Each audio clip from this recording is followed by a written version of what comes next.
So I've been working on a 3D house builder in Godot 4. First, you'll want to add some pillars, and you can set the position and height, width, and material on that.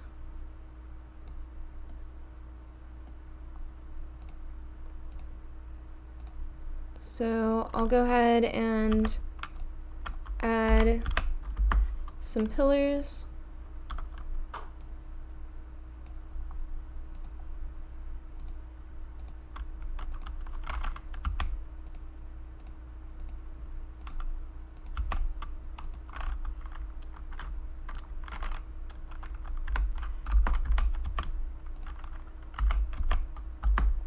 And you can see that it is updating in real time because I'm using the tool function, so it updates in the editor and you don't have to replay the scene constantly. So now I have some pillars, and I can make these wider if I want. Then I'll add 4 walls. These will connect between 2 pillars, so you just use the index from the pillar list.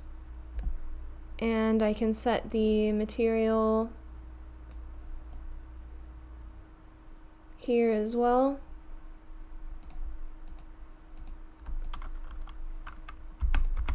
So you can see once we have the pillars set, it's pretty easy to add additional walls.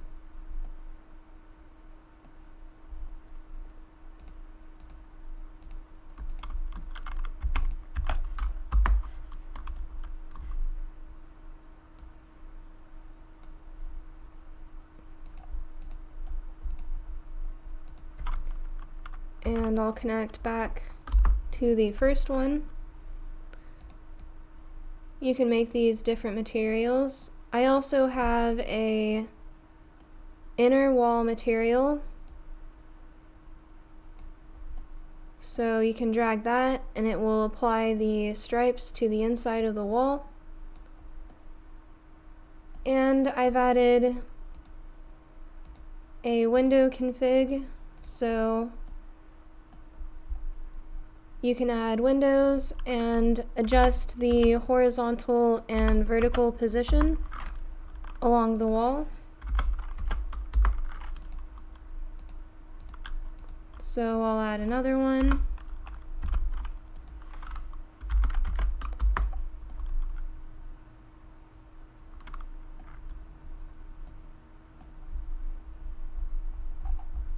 Now, because the house config is a resource, I can save this in the blueprints folder. And now from the quick load, I can load a different schematic and edit that one. So this is very convenient for building up different houses.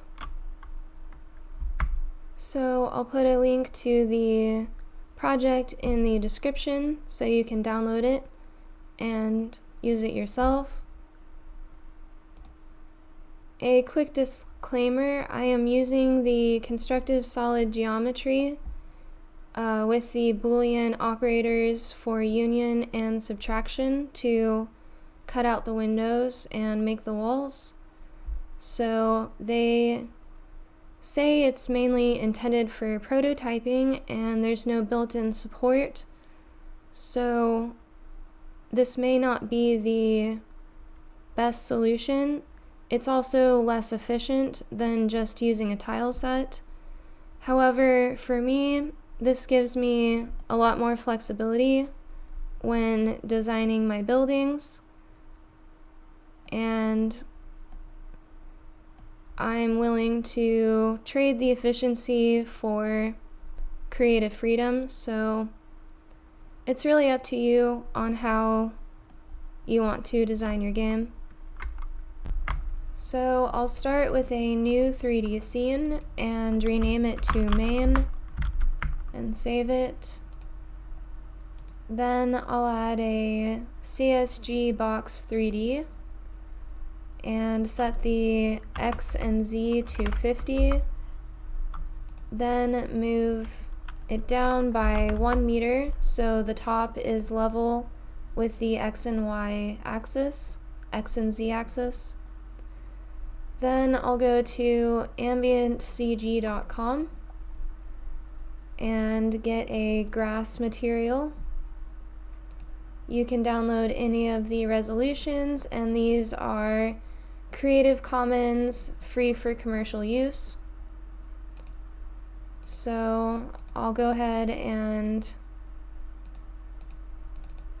move the color.jpg into the project, and this comes with your occlusion, displacement, normals, and roughness as well, but I'll only use the color for this example. So I'll make a folder for the materials.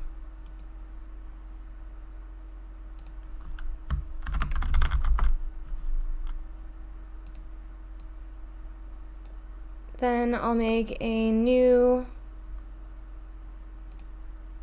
standard 3D material resource.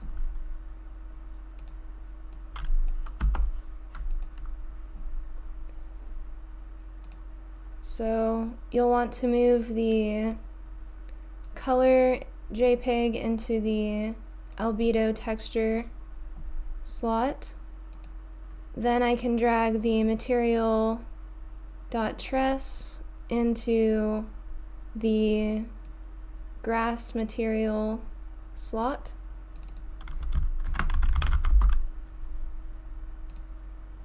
And the texture is stretched, so I can turn the scale up to make the texture smaller.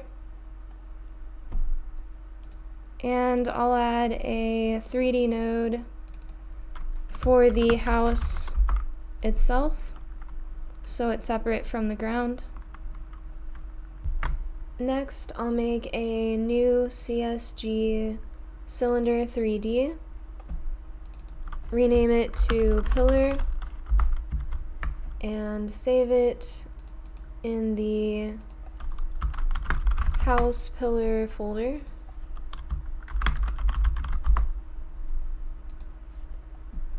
And I'll move it up 1 meter so the bottom is flush with the X and Z axis.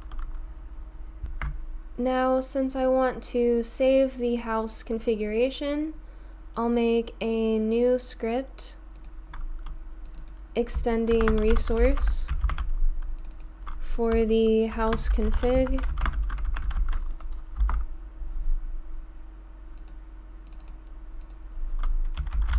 Set the class name to house config, and I'll set an export variable for the pillars to an array of vector 3s. Now in the main class, I'll attach a new script and make a new export variable for the house config of type house config. So now in the editor pane, I can set the config to a new house config, and it has the array of pillar positions on the, and I can set the X, Y, and Z. So I'll set the first one to 10, 1, 0, and the second to -10, 1, 0. So they'll be in a line along the z-axis. Then in the main script, I'll make a new function to build the house, and I'll get all of the pillars in the house config,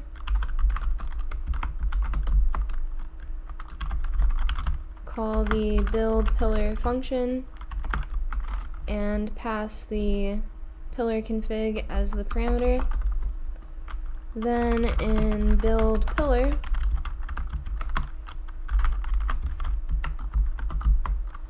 I'll make a new variable for the pillar scene equals preload pillar.tscn. So I'll make a new pillar equals pillar scene instantiate.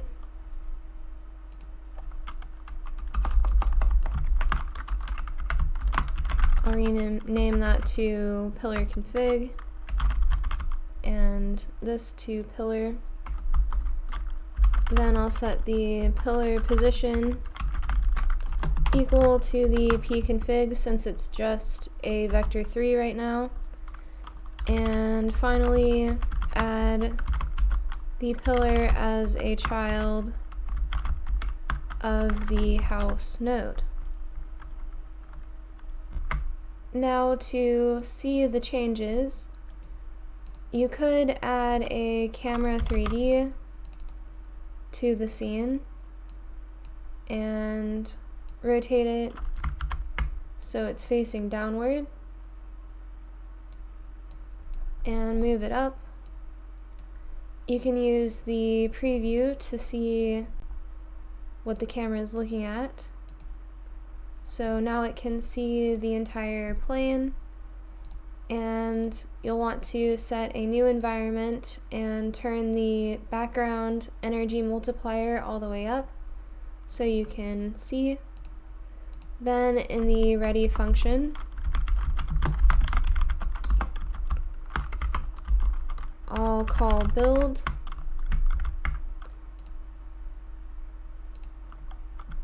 and now you can run the scene to see the two pillars. And if I were to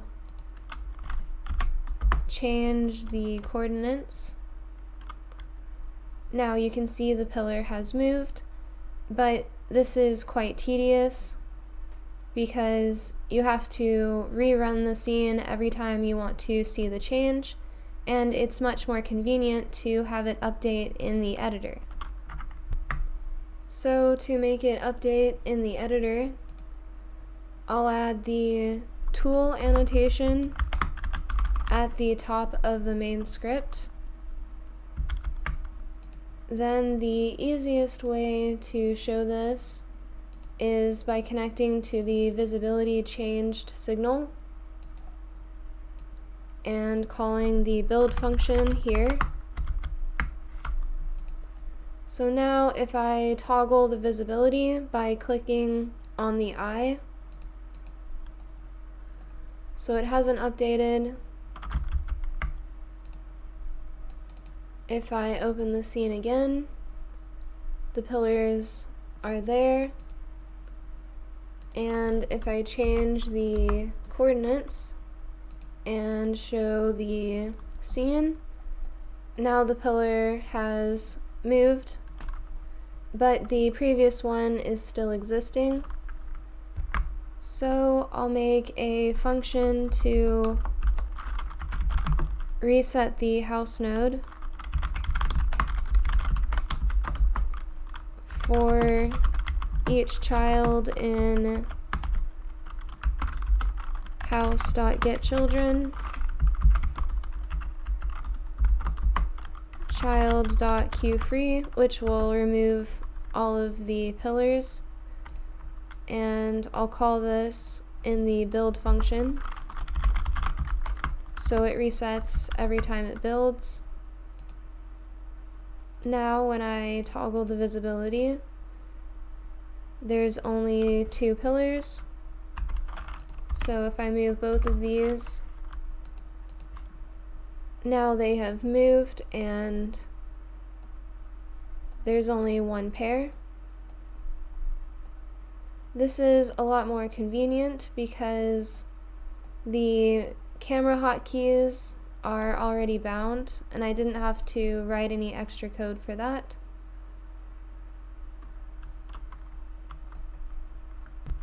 And the pillars are hovering because the grass should be at -0.5 instead of -1 to offset the 1 meter tall. So now they are sitting on the ground. So this is much better than having to play the scene every time you make a change. However, ideally it would update every time you changed a variable. So in the main script, I'll override the set function for the house config and set house config equal value, then connect the house config dot changed signal to the build function, and I'll call build here as well. So if you're loading a pre-made house, it will update when you change it. So now it clears the pillars when you reset the house config, but adding new pillars does not automatically add them to the scene.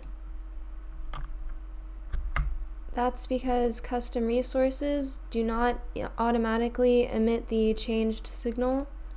So to fix that, you have to mark all of the resources as a tool as well, or else they won't run in the editor. Then I'll override the set function here as well. And we'll need to do this for every single variable. So set the pillars equal to the value, then call the emit changed function, which emits the changed signal. Now if you change the pillar position, need to reload the scene first. And now it changes in real time. So I can set the X to 10, move the Y up, add a new pillar, and it's added automatically. So that is definitely the best way to see the changes. Now I want to set the pillar height as well as the position. So I'll make a new custom resource, make a new script extending node, and name it pillar config.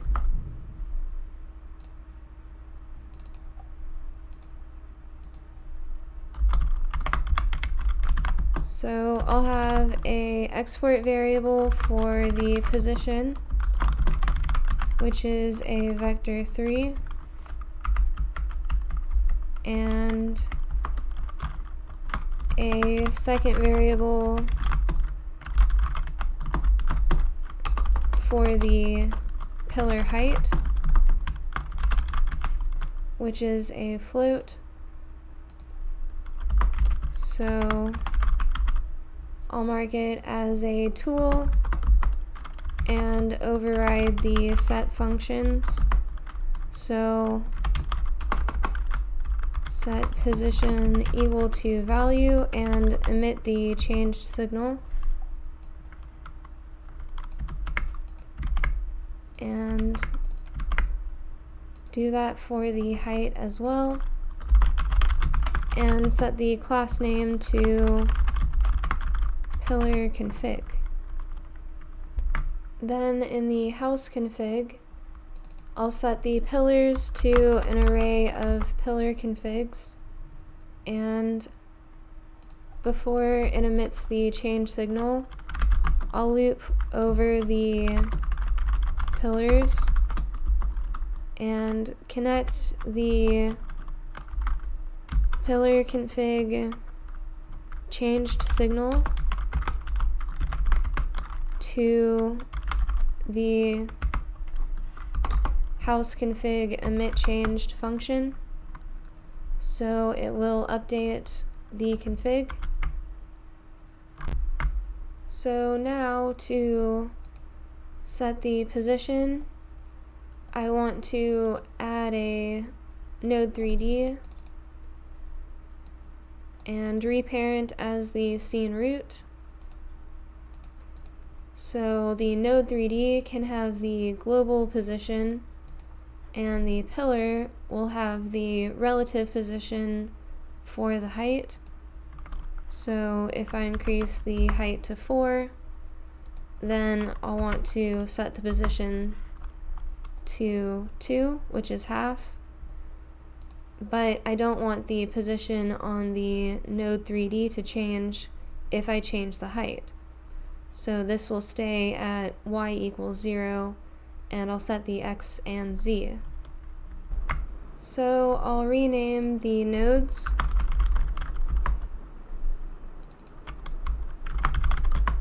and reset the height and y position so it's on the ground. Then I'll attach a new script with the tool annotation. Now I'll add a set height function.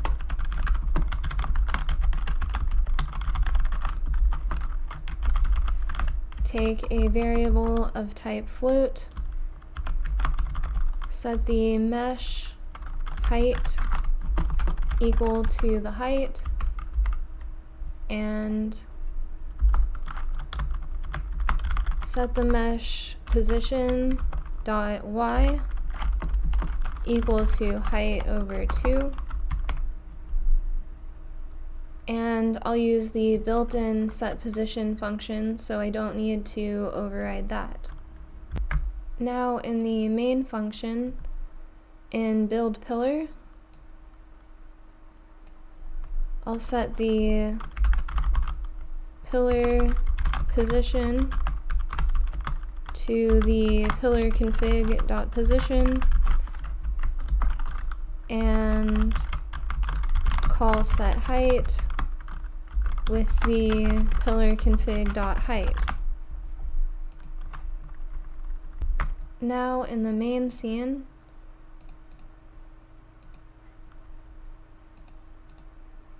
I can reset the house config, add the pillar config and set the height, and it appears on the scene. So I can move that and add another pillar.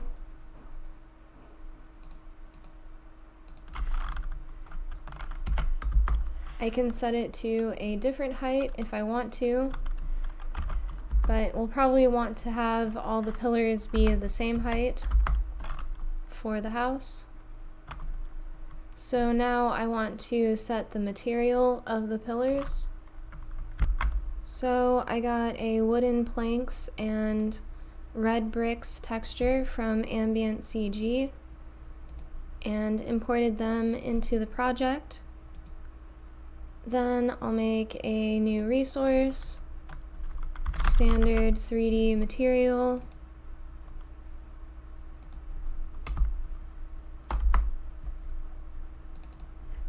and set the albedo to the texture.jpg. Now in the pillar scene, I'll set the material property on the mesh to set the material, but I want to do this procedurally, so I'll make a new function to set the material, then set the mesh material equal to material. Then in the pillar config, I'll add a new export variable for the material of type standard material 3D and override the set function and emit the change signal. Now in the main scene, in the build pillar function, I'll call pillar.setMaterial from the pillar config material, and now I can drag the material resource into the editor to set the material of the pillar. So I can make this one wood and the other one brick. Next, I want to build walls between the pillars, so I'll make a new node 3D, rename it to wall, and add a csgbox 3D named mesh, and I can set the height by changing the size.y, then offset the position.y by half, and I can set the wall length by changing the x and the thickness by changing the z. So I'll attach a new script to the node 3D, add the tool annotation, then add a function for set length, which will set the mesh.size.x equal to length,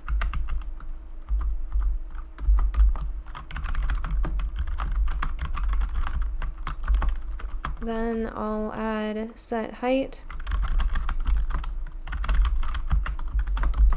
which will set the mesh size.y to height and offset the mesh position .y by height over 2, and I'll add the set thickness function or width,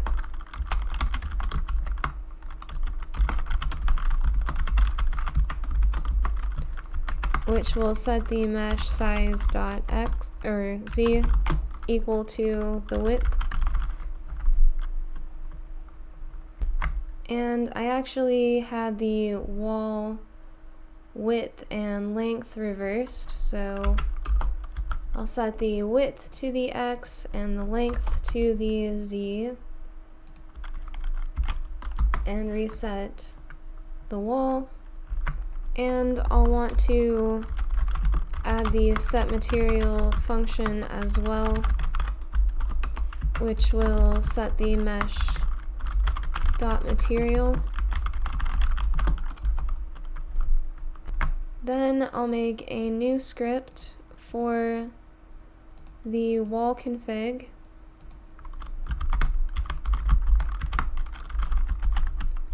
extending resource,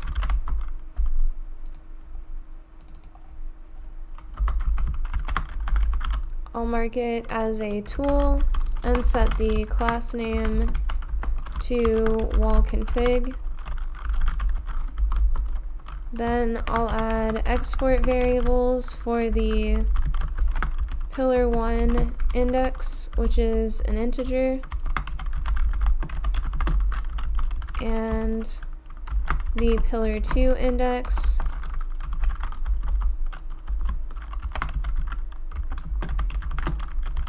and the wall material as well, which is a standard material 3D.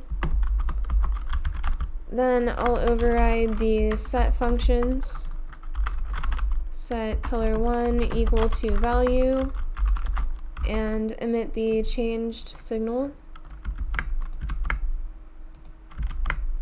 So I'll do that for the pillar 2 and material as well.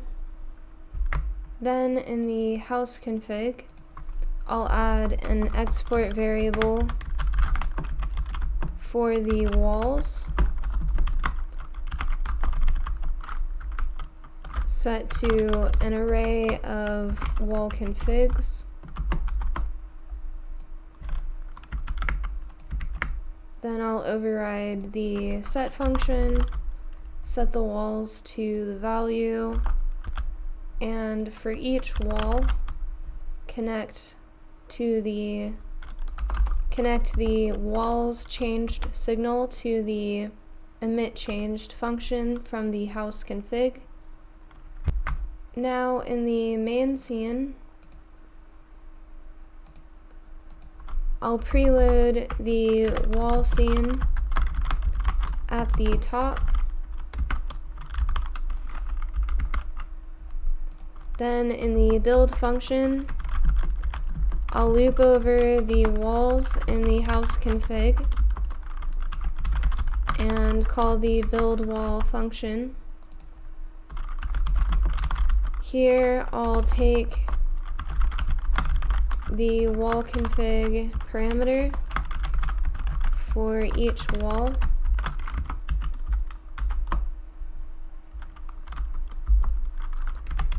I'll make a new variable for the instance of the wall scene. Then I want to get the pillars from the index. So pillar 1 equals house config dot pillars at wall config dot pillar 1, and pillar 2 equals house config pillars at wall config pillar 2. Then I'll set the wall position equal to pillar 1 position plus pillar 2 position divided by 2.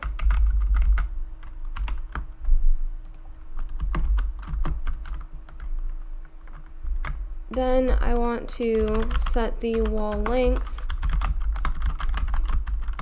equal to pillar 1 position dot distance to pillar 2 dot position, and I'll add the wall as a child of the house.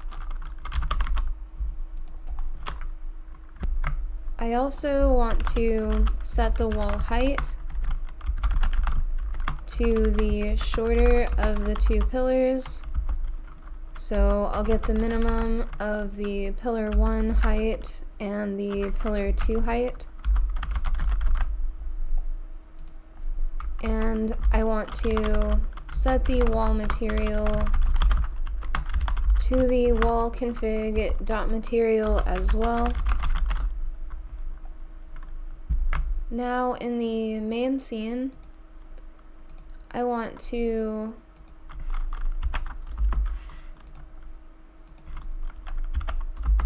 add a couple more pillars. So I have 4 points to build between. And they don't actually have to be at right angles, which is pretty cool. So I'll set the material and add the 4th pillar.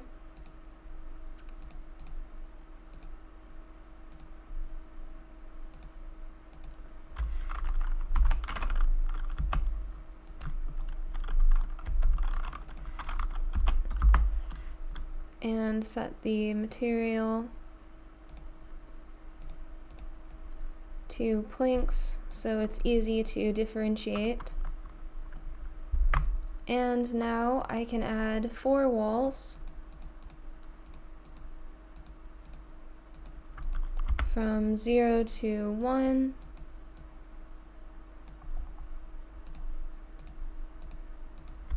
1 to 2,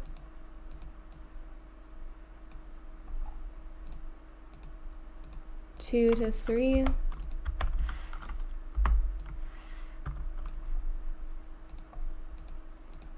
and from 3 back to 0.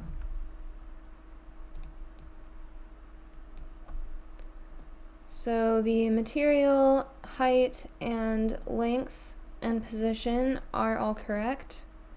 Just the rotation needs to be fixed. So I'll go ahead and set the wall thickness back to 1 meter so it's consistent with the posts for now, and I can refresh that. So now the walls are as thick as the pillars. So in the script, I'll make a new variable for the wall angle equals the pillar 1 position minus the pillar 2 position, which will get the angle between them. Then I'll get the angle 2 vector 3 dot forward, which will get the angle from there to the forward direction. And I'll set the wall rotation equal to vector 3 0 wall angle, since this is a float between 0 and 2 pi, and 0 on the z. So now if I refresh the main scene, you can see that 2 of the walls are connecting to the pillars, but 2 of them are not, because the angle 2 finds the minimum angle between the 2 vectors, but in some cases, half the time you'll want to use the maximum angle instead, because there's an acute angle and an obtuse angle between each vector pair, essentially. So I can fix that by checking if the pillar 1 position dot x is greater than the end position dot x, then wall angle equals 2 times pi minus wall angle. So that will get the inverse. And now if I refresh, you can see the walls all connect to the pillars, and I can change these values to move the walls and the pillars around.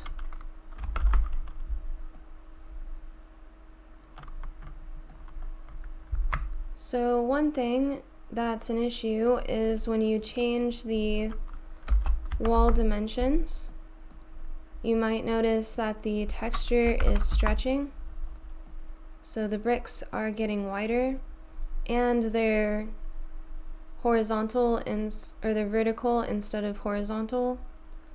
So in the material, under UV1, you can enable triplanar, which is much less efficient, so they don't recommend doing this.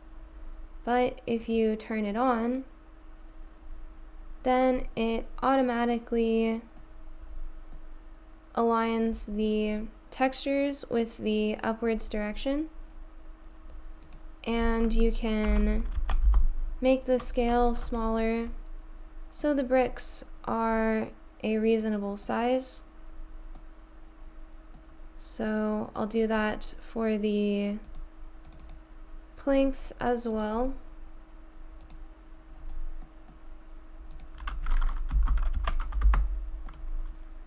So now that looks much nicer. So now if I change the pillar position or height, you can see that the texture is now tiling instead of stretching. So it looks much better. And on the pillar, you can see that the texture seamlessly wraps between the two meshes, so the bricks line up as well. Now I want to add some windows to the walls. So I followed this Create Glass Window in Blender tutorial by United Top Tech. So it's just a basic 4-pane wooden window with transparent glass. Then I made the window in Blender, so it looks pretty good, and then imported the .blend file into Godot. So now I can add it to my scene. Now I want to add the windows to the walls, so I'll open up the wall scene and make the wall bigger to demonstrate.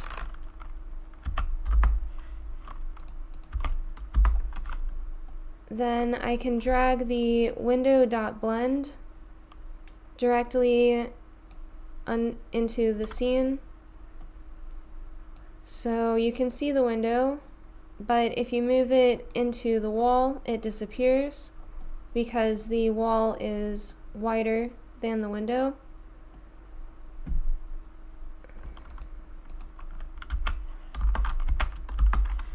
So you need to cut out that segment of the wall. So I'll add a csgbox 3D as a child of the mesh and set the operation to subtraction. And now you can see the window inside the wall. And I'll set the size so the entire window is shown.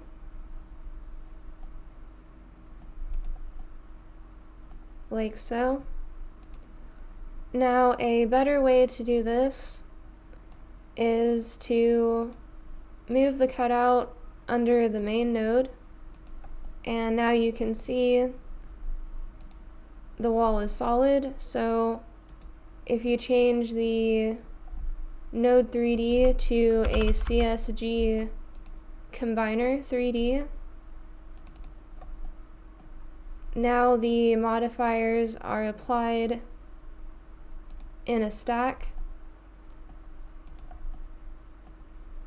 So you can see the window through the wall. Also, if you apply a material to the wall,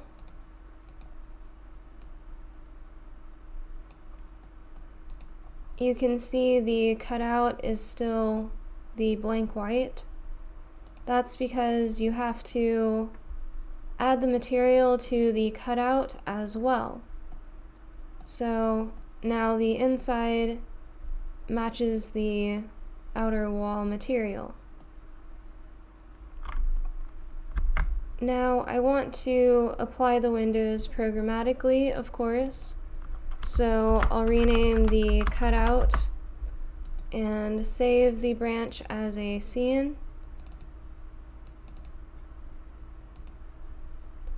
Now I can remove the window and reset the wall material. And in the script, I'll change this to extend csgcombiner 3D. So now I'll make a new script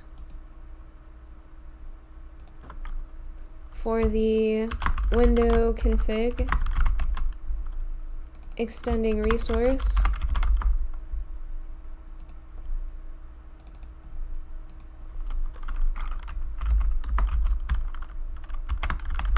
And I'll mark it as a tool and set the class name to window config. Then I'll make an export variable for the horizontal position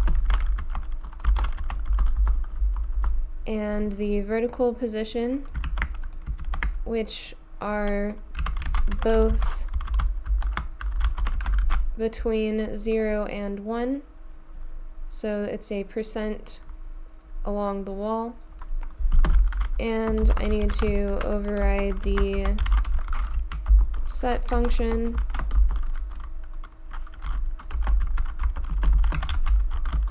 and emit the changed signal.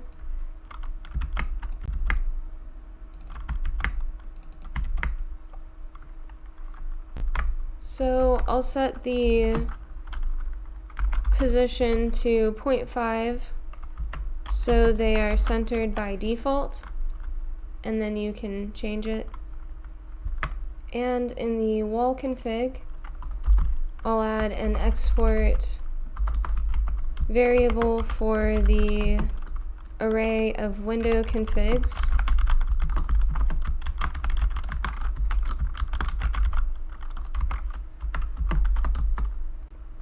So I'll override the set function,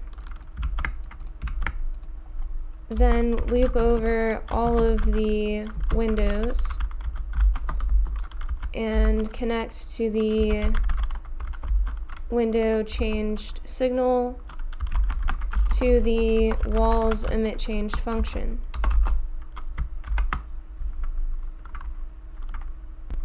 Now in the main script,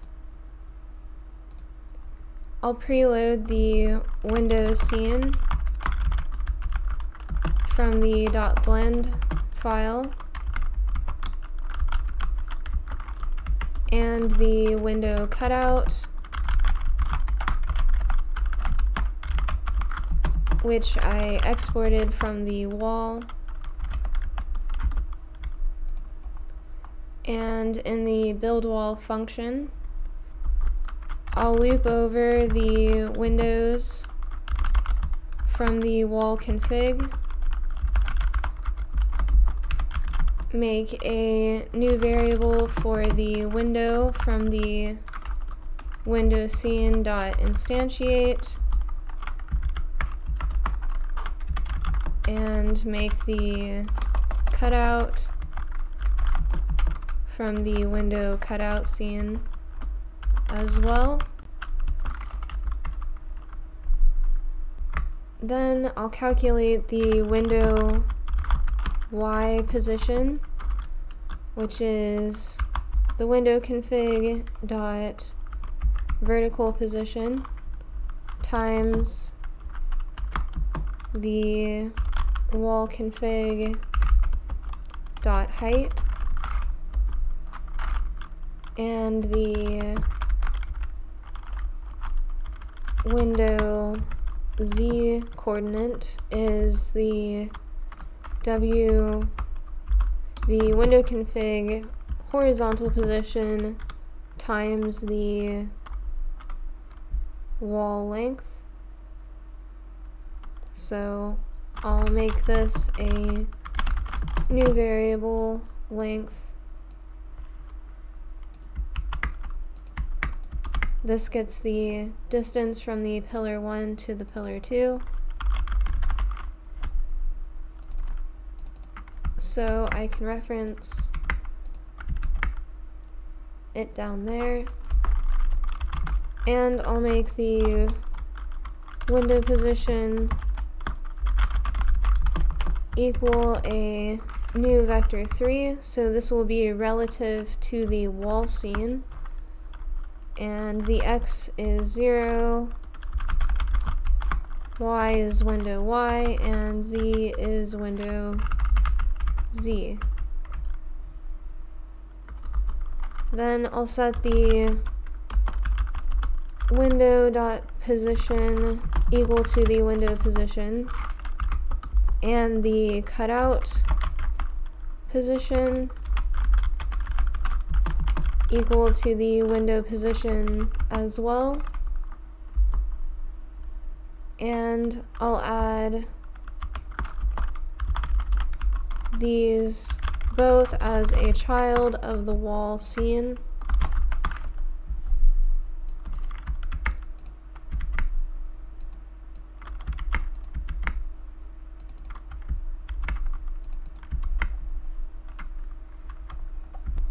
So the cutout needs to be added before the window, so it cuts out from the wall instead of the window mesh.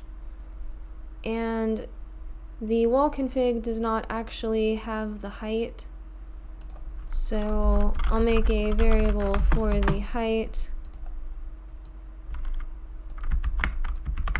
and move that as well.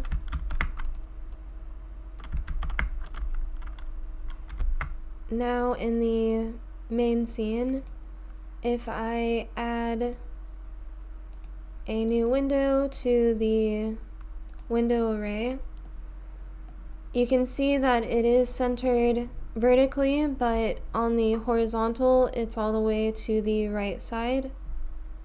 So that's because the length is centered and the height is already offset in the scene. So I'll just subtract 0.5 from the horizontal position before multiplying by the length. And now the window is centered. So I can move this around. I can move it over and up and add a new window.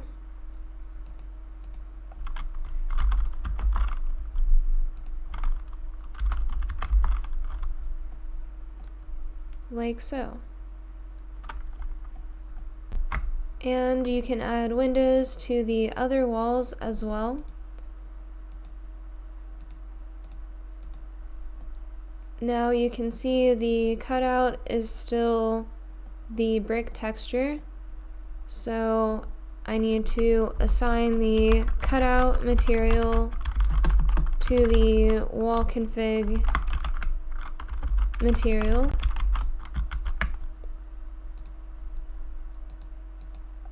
And now the inner wall matches the outer. So you can see through the windows, but they do have a slight opacity. And if you adjust the wall height and position, the windows will change relative to the height or width.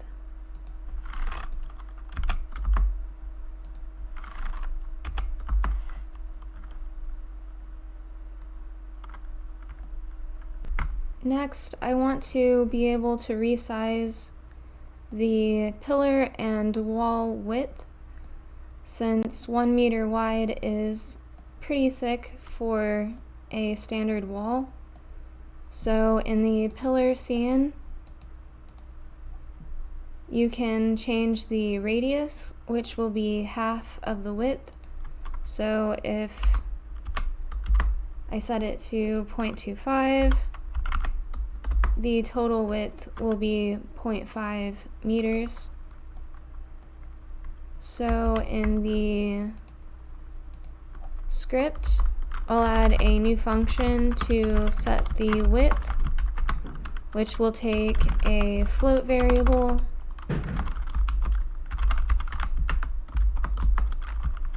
then I'll set the mesh.radius equal to the width over 2.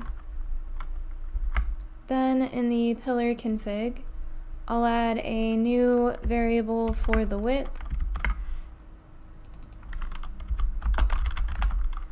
of type float, and I'll set this to 0.5 by default. And now in the main script, I can set the pillar width equal to the pillar config width, and refresh the scene to see the pillars are now 0.5 meter wide. And if you don't see the changes or the pillars disappear, try reloading the current project or opening the main scene again after you make changes. So since I set the default to 0.5, the pillars are now 0.5 meter wide, so I can increase this, and now it's flush with the walls. And if I make it even wider, now it has a sort of castle effect with the very large stone pillars. So I'll set that back to the default, and now I want to set the walls to match the pillar width. So adjusting the pillar width will adjust the entire shape. So I already have the function in the wall script to set the width, which sets the size.x on the mesh. So in the main script in build wall, I'll get the width equals the minimum of the pillar 1 dot width and the pillar 2 dot width, and these are the pillar config values. And then I'll set the wall width equal to the width. And now if you refresh the scene, you can see that the walls are thinner to match the size of the posts. And I can change these.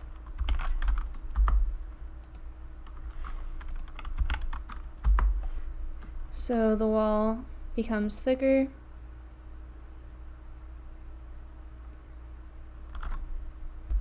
So this is pretty good, but let's say you wanted to have a thicker wall around the outside, and I'll set the materials to brick so it's consistent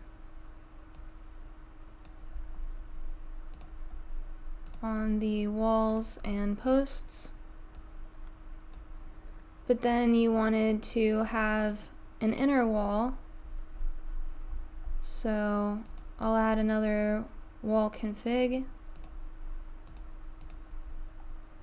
set the pillar 1 to 0 and the pillar 2 to 2, so it cuts across. So I think it's better if I do from 1 to 3, it's easier to see. So, and I set the material to the planks. Now I would probably want this inner wall to be thinner than the outer walls.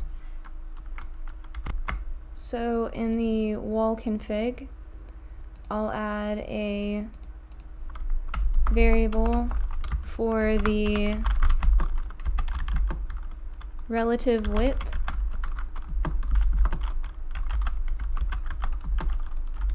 equals 1 by default.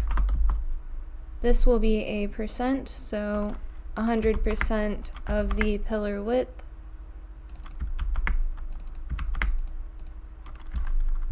And in the main script, I'll set width times equal the wall config dot width. And now in the script, I have a width parameter.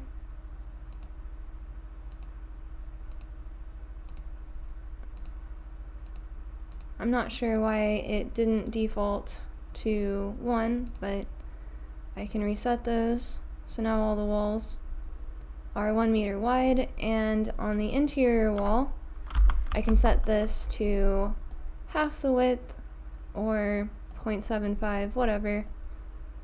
And now the interior wall is thinner than the outside. Now, most of the time you'll want to have a different material on the inner walls than you do on the outer walls of your house. So in the wall scene, I'll go ahead and add the bricks texture to make it easier to see. Then I'll add a new csgbox 3D and rename it inner. So I'll set the X to 0, so it's completely flat, and offset the transform by half the width on the X. So I'll set that to 0.5. Then I'll set the Y to 4 and offset by half on the position, and set the wall width. So now you can see that the side is completely white, and I can drag a material here as well. So the inner wall does have to be below the outer mesh. If you move it up, it will disappear. And if you change this to a node 3D, now you get the clipping between the two textures, which is why you want this to be a CSG combiner instead. Now I want to set this programmatically, so I'll make a new function to set the inner material, and if the material is null, then I'll hide the inner mesh. Otherwise, set the inner material equal to material, and in the set length, I'll set the inner size.z equal to length, and the height, I'll set the size.y equal to height, and the position offset by half. Then in the set width, I'll set the inner position dot x equals width over 2, and the inner size dot x is equal to 0, so I don't need to change that. And I want to make sure that the inner wall is shown if the material is set, just to be sure. So now in the wall config, I'll add a export variable for the inner material,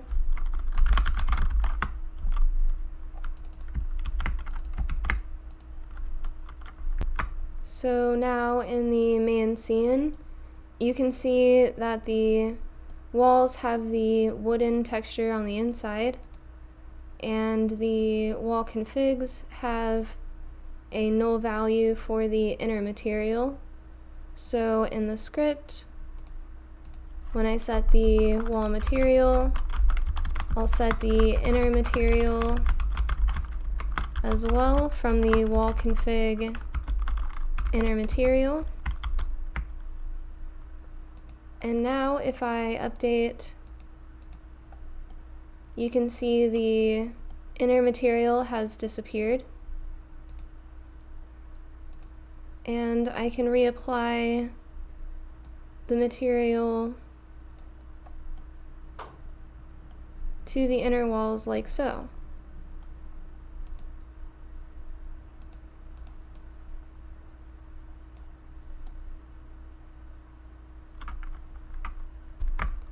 Then I made a simple blue stripes pattern in GIMP and applied it to a material. So now I can make one room have the blue wallpaper like the kitchen,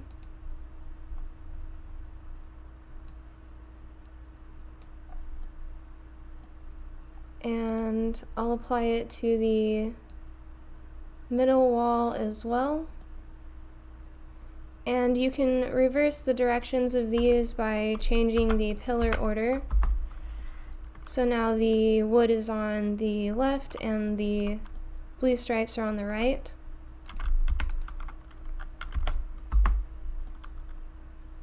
And on the other side, it'll have the wooden planks. So you can have your dining room and your kitchen with completely different wall textures. And because I'm using the CSG combiner for the wall, the window cutouts go all the way through the second material as well. Now, if you wanted to build a second story, you can just add more pillars on top of the first floor, offset by the floor height.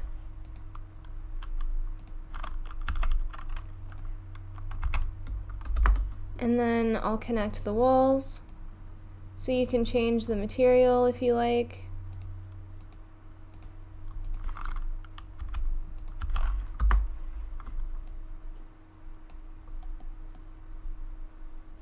And you don't have to set them directly on the ground posts either if you don't want to.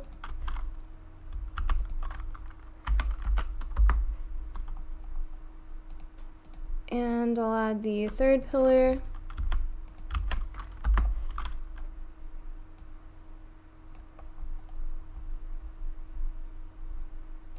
And put it on the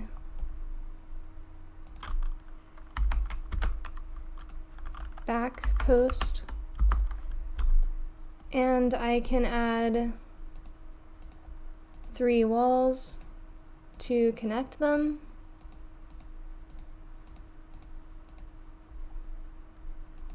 So 4 and 5 with the wood material, 5 and 6,